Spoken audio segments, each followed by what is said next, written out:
Welcome to the Businessmen and Women of Color podcast. I am your host, Ann Austin, and it is my pleasure to bring quality programs to all of you. I am so excited once again to be back here with another amazing speaker who's going to be on this podcast. So please stay tuned to listen to this entire message. Also, I want to encourage everybody to go to all of the pages and listen to all of the podcasts because there's so much information here. Take advantage of this unique opportunity. You can't get it anywhere else. Just in case you didn't know, the purpose of the Businessmen and Women of Color podcast is to not only just share our business information, but we want to use this information to encourage you, the working professional, to enter their line of work. If you feel motivated or you just didn't know it exists, is out here for you. We also want to take a moment to thank our corporate partners and sponsors, our family of authors, Butler Armstead Consulting Solutions, Human Resource Learning Center, J&F Enterprises, and Women Offering Wealth, along with many of our business partners and sponsors who's helping to make this event a success.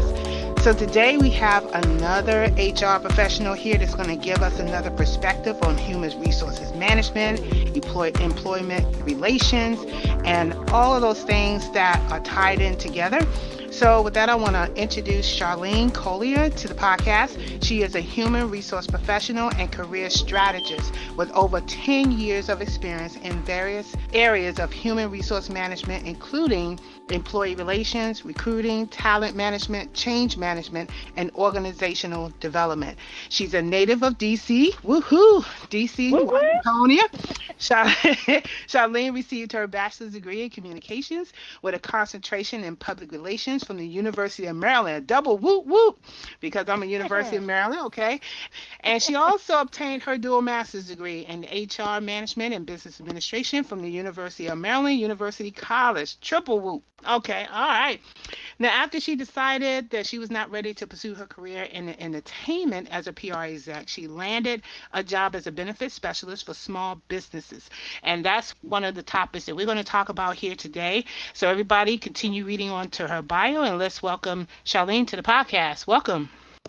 Thank you so much, Ann. I appreciate it. Right, right. So we're going to get this party started. Tell us about you, your background, and why did you go into human resources?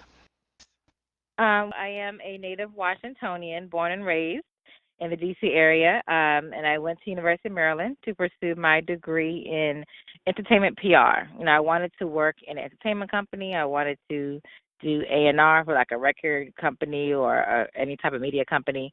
And so around my junior year of college, I realized that in order to pursue this profession, I would have to leave the area. I would have to go to L.A. or Atlanta or New York, where entertainment was thriving. And being a native Washingtonian, I'm like, no, I have to stay and guard the president. I'm not leaving. I got to figure out something else. And I was too, far into the field, and so I wasn't going to start all over again. And so my junior year, I took an elective. It was an HR management class that I took because up until then, I thought that HR was just hiring and firing. So I'm like, okay, this is an easy class. I'll take it. And when I took the class, I was very surprised to find out that, oh, it's so much more than, I thought it was. HR has its own little PR, you have to spin things, and it's so more in depth than I thought. And so I said, okay, I'm a people person. I can definitely do this. And so I decided to pivot and switch gears and focus on HR as my profession because I'm like, okay, I can still make good money and stay in the area because I didn't want to move. So after I graduated, I started applying for, HR positions. Up until then, I had been working like in banking and finance. And every time I applied to a job, I would get these thanks but no thanks letters because they would say, I don't have any experience. And I'm like, well, how am I going to get experience if you don't give me experience? So I was getting really, really frustrated. And someone told me, like, why don't you join SHRM, Society for HR Management, as a student member. So I said, okay, I'll join SHRM.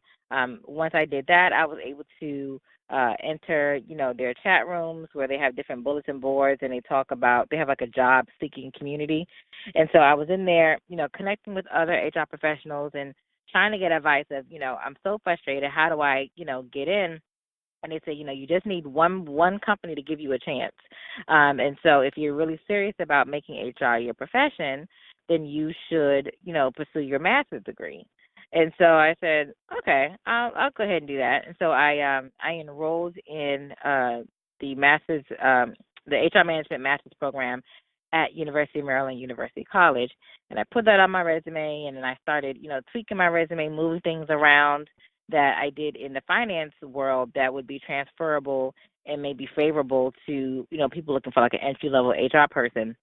And then I said, all I need is one company to give me a chance. And I finally got my chance in 2006, where a small company hired me to be their benefits specialist.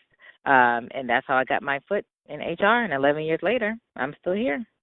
Wow, that sounds exciting. You Yeah, went from the yeah. entertainment. Now, what exactly did you do in the entertainment industry? Well, actually, I didn't do entertainment until I got out here to LA. Hmm. But in my major, they didn't even have an entertainment PR major at University of Maryland. They just had public relations. But at University of Maryland, they allow you to do the independent studies where if there's a major on campus or if there's a major that you want that they don't have on campus, they allow you to create your own major.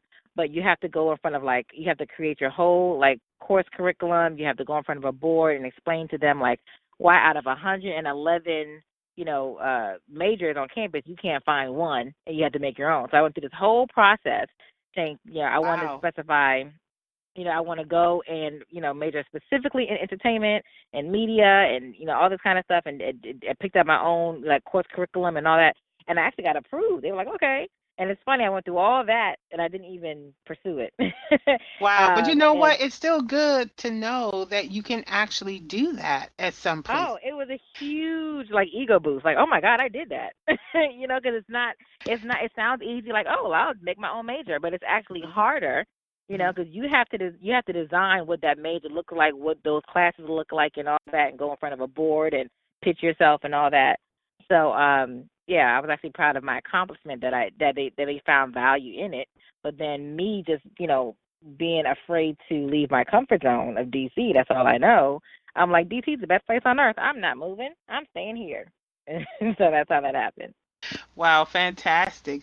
So when you got Yeah. into HR, what was some of the Mhm. driving things that gave you passion to pursue further into getting your master's? Because I'm pretty sure it wasn't just if you want to get further in there, you got to go do a master's degree. There had to be some other type of passion that was driving you to want to do that. So can you talk about what are some of the exciting things that you loved about HR and benefits that made you just take the leap and say, I'm gonna go and do a master's course and get my master's degree? I'm very inquisitive by nature. Some people call it nosy, but I like to say inquisitive, right? And so I always like to know how things work, how things operate, what sets something apart from, other things. And so I always, I hear people going to companies and loving where they work, and I'm like, well, how did this company become this great place to work? How do they attract these great people? How do they come up with these great ideas to set them apart from another company? And so that really kind of motivated me to kind of go under the hood, so to speak, and find out more about the different depths and how the different levels of HR. And again, until then, I thought HR was just hiring, firing. I wasn't aware of employee relations. I wasn't aware of organization development and, a career development and all that. So that is what really kind of sparked me. And kind of seeing, joining SHRM and seeing all the different type of roles that you can actually be in HR. And you can always kind of constantly reinvent yourself and see the value that you bring to the organization. You're not just a party planner and all that stuff. That's what kind of motivated me to keep going. Fantastic. Okay, so one of the major things I wanted to talk about on this podcast was part of your background and benefits, and I thought it might be Mhm. helpful for you to share your intellect on benefits when it comes to small businesses like ourselves, like this for the very smallest of businesses or solo Mhm. entrepreneurs that are going out there for the first time and getting staff, and what that looks like in terms of how we get to manage that and afford it. Mhm. Well, I tell you, being a small business is a gift and a curse in regards to benefits. The gift of being a small business in regards to benefits are a lot of federal regulations that apply to companies only apply if you have 50 or more employees, right? So if you are a small business, you have less than 50. Some federal regulations they have the cap at 25, right? So if you only have like 10 people, a lot of federal regulations that large organizations have to deal with, you won't have to deal with. So for instance, FMLA, Family Medical Leave Act, right? That's where you're allowed to, as an employee, you are allowed to take off 12 weeks, 16 weeks in DC to take care of it, take care of yourself if you're ill, or to take care of a loved one, like a spouse or a family member. And it's job protection. So they basically, they cannot give away your job while you're out on this medical leave. That is the requirement of that is you have to be an employer of 50 or more employees. So if you're a small business and you only have 20 employees, and someone your top earner or what have you has to go out on knee surgery for 6 weeks, um, you're not required to keep their job, right? So that's a good thing. So all the regulations that the federal government regulates as far as business is concerned is a plus. The downside of being a small business is when you're trying to shop for insurance, it's astronomical, right? When Yeah, I you was going are a to ask small that. business, Yeah, I was going to ask that yeah, question. How do you even afford just the general health insurance, dental, vision, all of those yeah. things that you normally will be like through the roof? Yeah, it is astronomical because of the fact that the larger the organization, there is strength in numbers, right? So the larger the organization, you can go to a Blue Cross, you can go to United Healthcare and negotiate your rates better, or your broker can. I always advise if you're a small business and you do not, know the ins and outs of benefits, always get a broker. A broker will go and work with. They already have relationships with the healthcare organizations to negotiate rates for you, and but based on your population, based on your size, your demographics, all that stuff. And so, and of course, you pay them a fee, but of course, they know all the legalese and they keep you out of trouble. So if you can do so, then and they can give you all the loopholes of, have you thought about this option? Have you thought about that option? That kind of thing. But when you're smaller, you don't have the buying power, so to speak, to say I want this great rate, right? So they can charge you. They charge you a higher amount because of the fact that you're small. You really don't.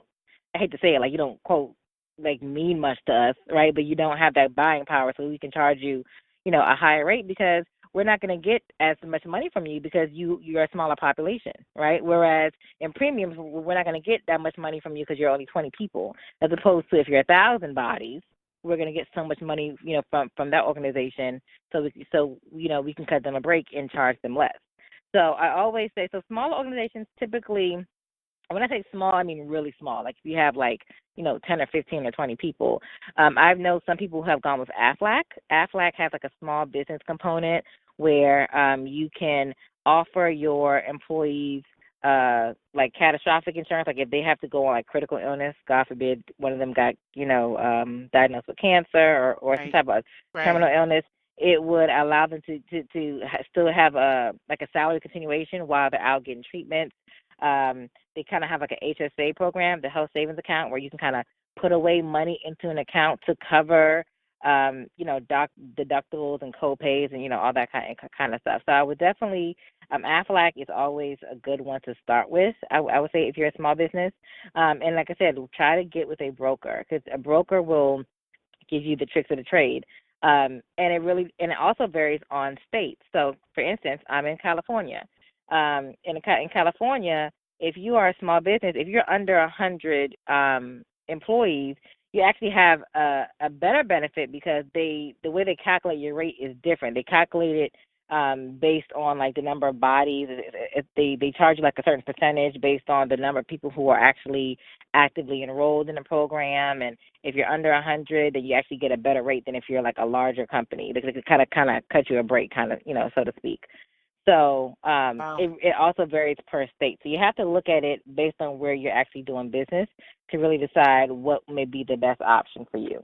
Yes, but if you're a business with just one or two or maybe less than five people, then Mhm. it's really bad. It's really you It's don't it's really it's have it's anything. it's difficult. You know, you do not have like I said. I know personally. I know friends who have small businesses that have decided to do go the Aflac route, because that it's more beneficial for them. Or like I said, the health savings account, it's a good option because it is a pre-tax. You can do a pre-tax benefit where basically you're putting money away in a savings account to pay for like your co-pays and all that kind of stuff. The downside of that is with a health savings account, it has to be tied to a high deductible plan. So, your deductible may be $5,000, right? And you have to meet that deductible before you the actually benefits quote unquote kick in. And so everybody's like, well, how am I gonna pay five? If something happened to me, I'm not gonna have $5,000 to, pay that and meet that deductible. So it kind of feels like you're self insured in a sense, right? Um, Mhm. so that's why, I definitely say if you can get with a broker to give you options, or like I said, use that Aflac benefit. Is what I've seen has helped a lot of people. Wow, I'm sitting here like, okay, so I'm a small business. Yeah. It seems like I'm gonna have to Mhm. not only save money over here, but I'm gonna have to pay Yeah. money over there, and I'm gonna It still end up not having health benefits. it Uh, is. but It is really. It's really sad. It's really a huge issue. Uh, well, of course, we all know that the healthcare issue is huge in this country. Period. And that's a huge thing that we have to talk about. Small businesses. It's like you make money and then you're throwing it on benefits. right, It's but then you disheartening. also Yeah. have life insurance that you have to Mhm. try to also get. Now, in a situation like that, is it better to just get individual life insurance versus something that you will put under the umbrella of your company? Yes, if you have that, two or three people, like you say, or like five people, it would definitely be ideal to do, the individual plan then rather than the whole like a group plan, because a lot of companies won't even give you a group plan for under 20 people or 15 people. You know what I mean? So because it's not advantageous for them because they're in the business of making money as well. Okay, fantastic. Okay, so I want to turn the conversation now over to your consulting company. So it says in Mhm. your bio that you do a lot of career development and personal, professional branding. Talk to us a little Mhm. bit about that and how you integrate your HR experience into that fold. So, being in HR for over a decade, I kind of, again, know all the tricks of the trade. I know all the bones are buried. I know all those secrets that potential candidates or applicants don't know, right? So I have a distinct perspective where I can let them know what employers are looking for. I can let them know, what attributes to kind of shine out and bring out. Or if you feel as though that you want to make a career transition and you feel like, well, I used to do finance and now I want to be a nurse. How do I, switch careers like that? Everything that you do in life, you have transferable skills that you can transfer into another profession that you can highlight that will make you a desired candidate. And so those are the things that I tell people, right? And definitely with building your brand, I always say your brand is what people say about you when you leave the room.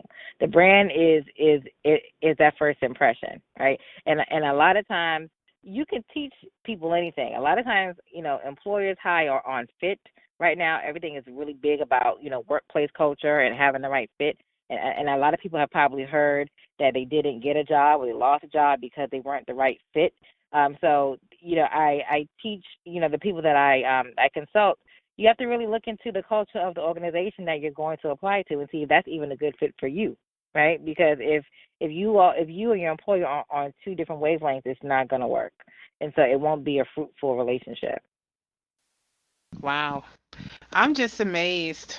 I am It's a just lot. amazed. It is a lot to take in because I don't know. I mean, as a small business, you don't even know all of these things until you get like in the thick of it when you're actually into Exactly. it. And then you realize, okay, now I need to be able to have benefits for myself and I need to have life insurance and I need to be able to do Mhm. this and do that and offer. And then you realize you have little resources to even You allocate to do. any of that.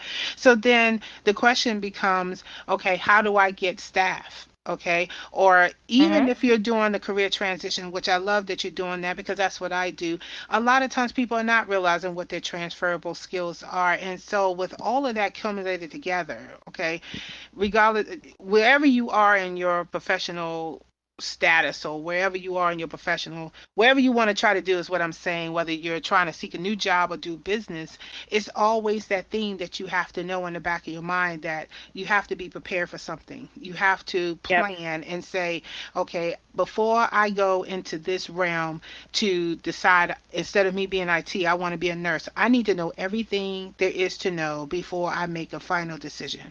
Or even if, it sounds really glamorous to say that, oh, I'm an entrepreneur. I Right. make my own schedule. I don't have to, wake up to an alarm clock anymore.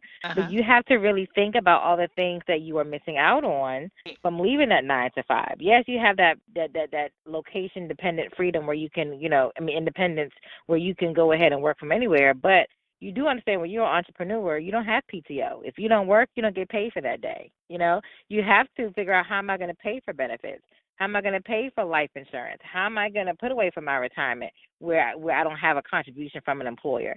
These are all things that I tell people too, because this generation, I work with a lot of millennials as well, and millennials nowadays, don't want to work for anybody. They're very creative. They're very entrepreneurial minded. And independent, and they want to kind of break out and do their own thing because they see all these startups, breaking off and making tons of money, and they don't understand that before we see this boom in startups, there was years of work behind that where they were probably living four people in a two-bedroom apartment, right? Or they had exhausted all their savings, or they were eating, beans every day for dinner. We don't see the back end sacrifice that people make, in that entrepreneur space, and even still continue to. I know a lot of people who are entrepreneurs, and they're like, I'm still not quote making a profit. I'm just kind of Right. breaking even and just paying Right. my bills. Right. You know, so we have to look at the bigger picture. Right. And for a long time as a small business, you're gonna have that moment where you're only making a profit or maybe not even making a profit at all. A lot of times you're gonna be Mhm. in the red because you still have to get your name out there. You still have to build your Yep. brand. You still have to Yep. have things out there that people can grasp and know who you are. And this Mhm. platform, among any all the other platforms out there, they're also doing the same thing because they are struggling to let people know that they're here. But at the same time, there's such variety in so many different industries. It's hard for a customer to say, I'm gonna go with this person, I'm gonna go with that person. So it is a huge competition, and there's going to be times where you're just going to feel like that you're doing all this stuff for nothing and you're not making any money.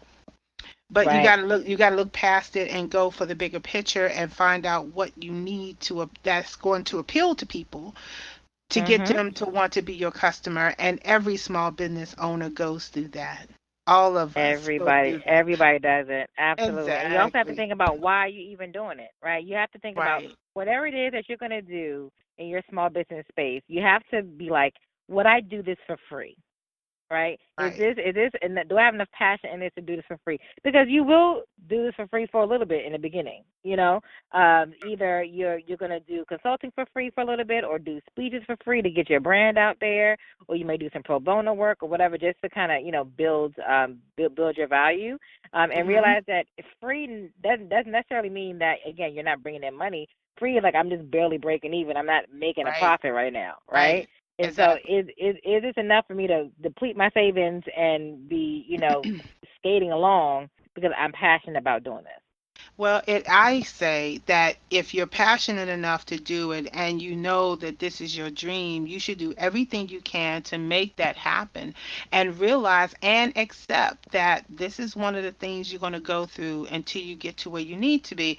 There are plenty of Mhm. us, even I'm going through that myself. There are slow times and there are fast times, and there's times where I'm making money and there's times where I'm not. But the times that I'm not is the time where I need to strategize, come back, look at what I need to market, see what kind of value and benefits that I can offer people. And that is part of my marketing. That is part of my professional branding. And so that's the time Mhm. to also sit back and say, okay, am I doing the right thing? Am I reaching the right target? If not, let me take the time to figure that out. Absolutely.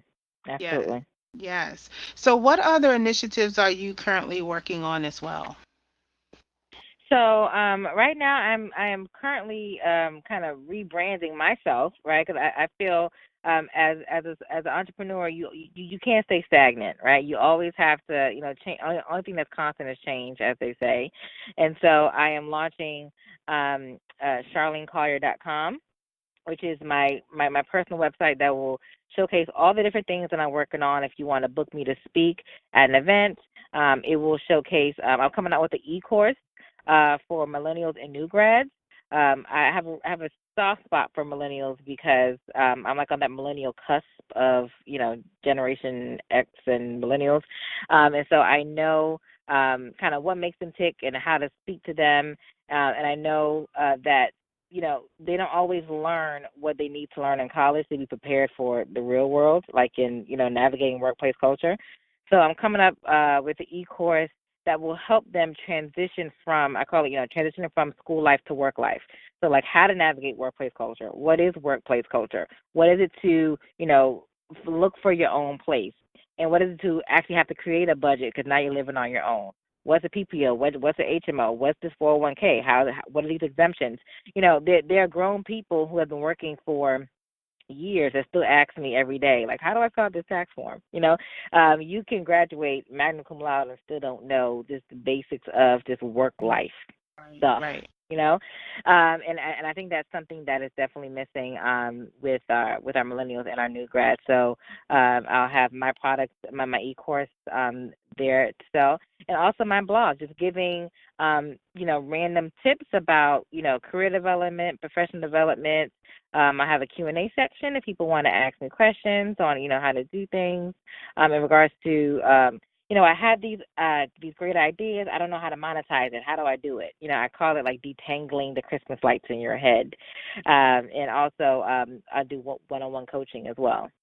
Okay, so I want to go back and ask that question that you mentioned before, and I now it's you hate it when things leave your mind. If you had that question, give me a second because Mhm. I'm going to edit this audio, right?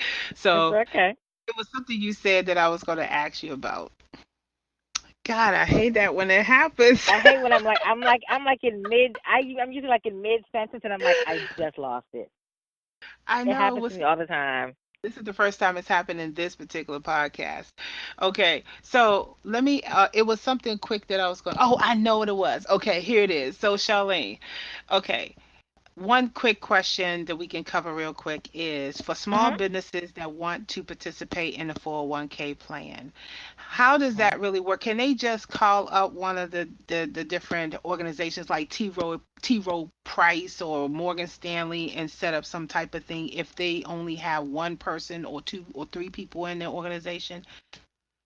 The organizations like the T. Rowe Price, like the TIA, Craft, like the Voya Financial, Hmm. they all have a small business unit, and you can call them and you can set up a 401k plan with them. Now every organization has different parameters, right? Some will say for those under 10 or those under 15 or what have you, but you can call them and set up a safe harbor plan for you and your employees in your small business to have a retirement benefit. I always tell small businesses, do not try to compete with the larger organizations. You don't have to contribute to your to your employees right away, right? Because that's extra money coming out of a probably already tight budget, right? So just actually giving them the benefit of having a 401k plan is a great start, right? A lot of places just give them that benefit of having that 401k account, and then after money starts coming in, and you feel as though that you can start doing that employer contribution, you do so at that time, but don't feel as though you have to do everything at one time. And I think that's where a lot of people kind of get caught up on things. Like, if I can't set up a 401k with a vesting schedule and a 50% match of 3%, I'm not doing it. No, like, just give them the opportunity to even have a 401k account to start saving for their retirement, and then you can always add on later. You don't have to do everything right now. Okay, wonderful. Okay, so that was my quick question that I wanted to ask because I want to make sure I didn't forget about the 401k because as a small business, matter of fact, just as a working professional in general, working for different companies, you are so used to be giving or you are so used to be offering those Mhm. type of benefits when you get on the job, but then when you go into entrepreneurship and you have to and you realize that there is no package for you, there is no type Mhm. of benefits at all, and you have to seek out this information for yourself, it can be Mhm. a little discouraging. But you know what, guys, there is something out there for every level of business, but you have to make sure that you have a solid business structure that is also generating some type of revenue so that you can offset some of that cost. And as you bring on staff, then that's going to be more incentive for you to be able to afford a decent package because everybody doesn't want to be on a 1099. Everybody, Exactly. everybody does. I mean, that's great if you got 1099 or virtual assistants or you got interns or volunteers, but eventually everybody is going to want benefits. So I want to turn the Mhm. conversation. Do you have anything else that you want to talk about in terms of any other initiatives that you want people to know about that's outside of what you're doing? I also wanted to kind of go back with small businesses in regards to offering benefits and all that kind of stuff, and not, it's kind of like you don't know what you don't know when you first start out, right? And I think now is the best time to start a small business because literally all of the information in the world is at our fingertips. We literally have a computer on our hip or in our purse in all these smartphones that we have. Google is still free, and I go to Google for everything. There's always a resource for something. There's always an app for something. A lot of apps like Fiverr and elance.com. You can hire people who are more well versed in areas that you don't know. So, for instance, even for something where you don't have the time to do the research to find out, oh, does Voya or does John Hancock or TIA Craft, if they have something for a small business, I don't have the time to go and research that because I'm out here, trying to get more business. You can outsource that. You go on Fiverr, go on Elance, and hire someone to do that research for you, and you will be surprised. It is not as expensive as you think it is. You can hire someone for probably $75, to do the research for you and give you a snapshot of, okay, this is what you can get. Here are the phone numbers. Go for it, right? So do not think that everything is so far out of your reach that you're unable to do it, or don't assume that it's so expensive for you to hire someone to do it for you, because that person is also probably trying to start their business as a virtual assistant or as a researcher or as a whatever. So everyone is out here trying to um, get better themselves and get their business off the ground. So do not think that it's out of your reach. We are in an age right now that this is the best time to actually, branch out and start your own. Yes, absolutely.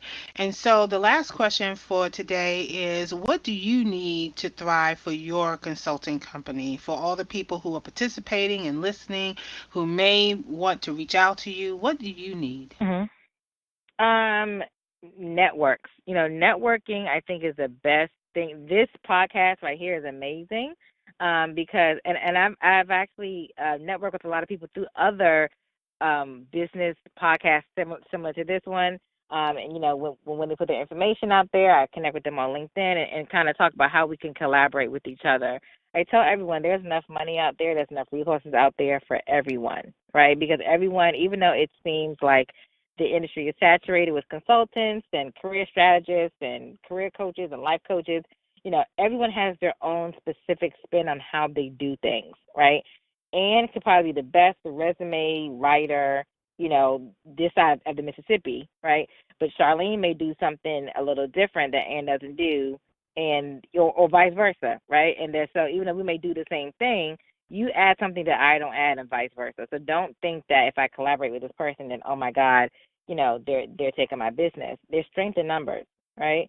So we can always kind of build off each other, and wherever one person is weak and the other person is strong, and collaborate with each other. So that is definitely something that I want to kind of get from participating in this podcast and talking to other like-minded entrepreneurs and consultants and professionals that we can all work together. It's not a crabs in a barrel type of thing. All right, fantastic. Well, with that, I want to thank you so much for being on the podcast and remind everybody to please go to all the pages and listen to all the podcasts and reach out to Charlene, reach out to me. Her contact information is down below on her page. If you have questions about benefits or anything that is related to in her bio, so that you can get information right away that's going to help your business or your career. We have 4 or 5 career specialists on this particular season, so there's no reason not to get your question answered. If you're looking to do a career transition, or if you're looking to just get a new job, or if you're looking to get into our type of industry, there's something for everyone here. And like Charlene said, and so many other people have already said, there is enough for everyone. So please make sure we network, share, collaborate, and of course patron our business. And so with that, I want to thank you, Charlene, for being on the podcast Thank today. you. I really enjoyed it. I love what you're doing, and I want to encourage you to keep doing what you're doing. Thank you so much, Ann. Thank you for having this platform for us. I cannot thank you enough.